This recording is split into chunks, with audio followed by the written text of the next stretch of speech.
To announce the graduation speech from your class representative, Fernanda, Monteiro, and Azevedo.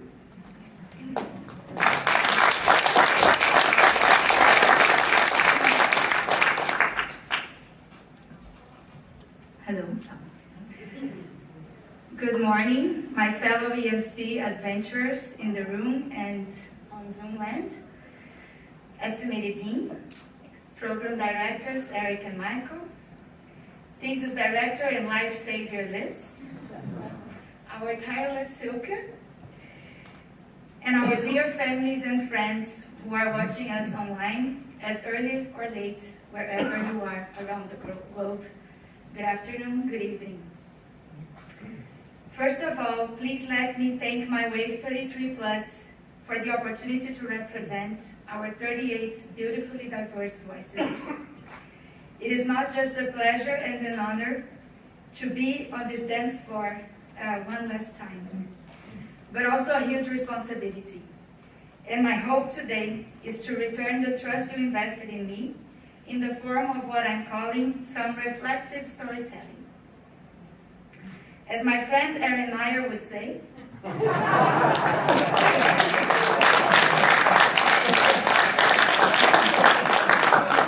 promise I will do my best. To achieve that, I decided to share my thoughts in two parts this morning. First, I will take you through a story, and then I will offer some wishes that I have for all of us as a wave. Before I start, a quick disclaimer. I will paraphrase Eric and Michael a few times in the next 10 minutes, so please know that the credit is yours. Now let's jump into the story.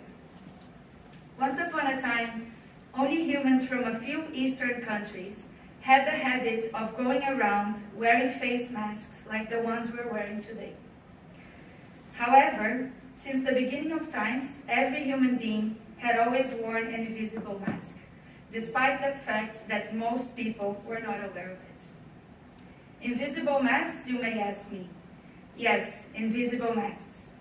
People went through life without fearing contagious diseases, but more or less consciously trying to hide important parts of themselves by wearing these invisible masks pretty much all the time. Quite uncomfortable, but necessary. One day, about 2 years ago, a small group of these humans voluntarily decided to get together in what you could call an experiment. In this 2-year journey, they would form a special safe space where they could let their invisible masks down. Sounds scary, right? But believe me, I promise it was indeed voluntary. Guided by two experienced scientists of the soul, this group came to be known as Wave 33, probably in a reference to the seasickness type of feeling that one may get upon letting their invisible mask down. Surprisingly, at just about the same time that Wave 33 came together for their harmless experiment, a deadly virus started spreading around the globe at lightning speed. Everyone on Earth was then forced to start wearing actual physical masks. Our Wave 33 heroes were shaken by this new context, but one of the characteristics of psychological health is the freedom to choose. And they chose to march forward. They chose to keep going, like Michael said. As the world was told to socially distance,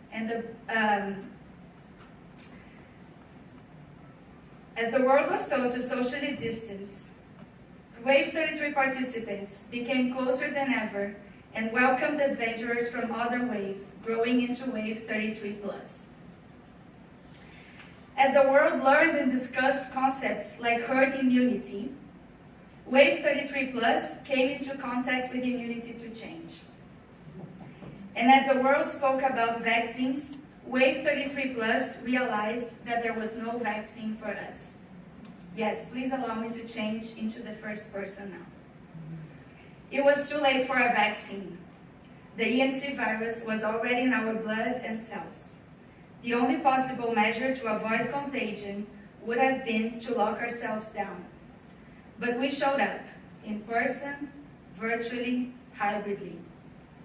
We showed up from midnight to 8 a.m. in San Francisco, from 4 p.m. to midnight in India and Sri Lanka, or even later in Singapore.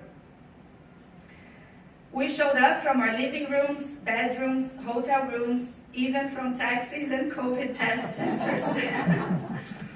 And when we bravely showed up and did the work, magic things happened. We became our own learning field, our own instruments. Many times it felt like a thriller. What will happen next? Have they seated me next to this person on purpose? We would ask ourselves, have the two scientists of the soul really planned all of this?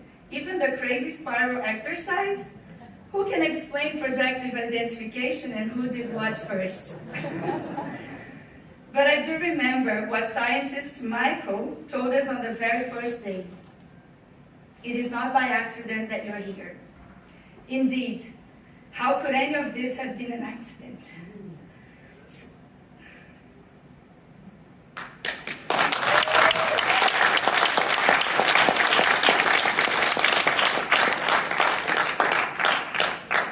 How could any of this have been an accident?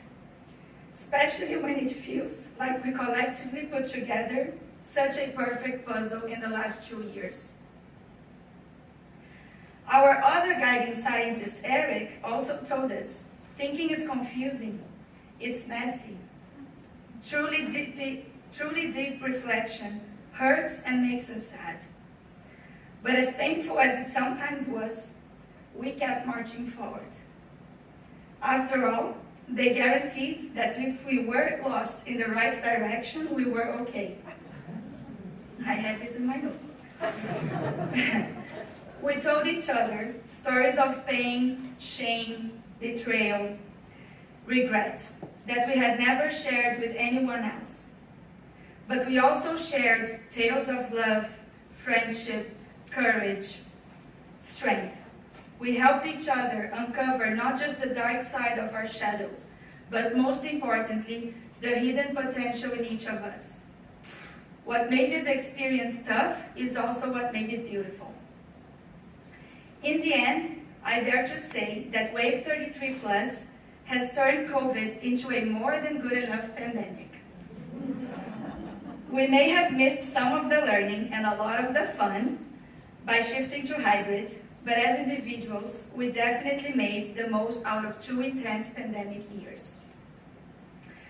With this remarkable story in mind, and the end of the pandemic hopefully in sight, now let me shift into the second part of my message today, my wishes to all of us as Wave 33 Plus. May we stay grounded and continue to differentiate other people's shit from our shit on a daily basis.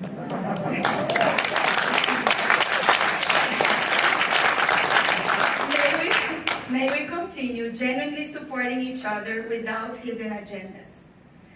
May we remain playful and recreate our after-class playgrounds throughout new dance floors and balconies around the world. May we gift others with our authenticity and compassion. May we keep practicing the art of listening, the art of being vulnerable, and the art of doing nothing. May we take our development even further, but also protect our mental and physical well-being, and resist the urge to consume more and more knowledge and information all the time. May we continue to cultivate the beauty of silence and the power of negative capability. May we patiently let our and others' ideas emerge.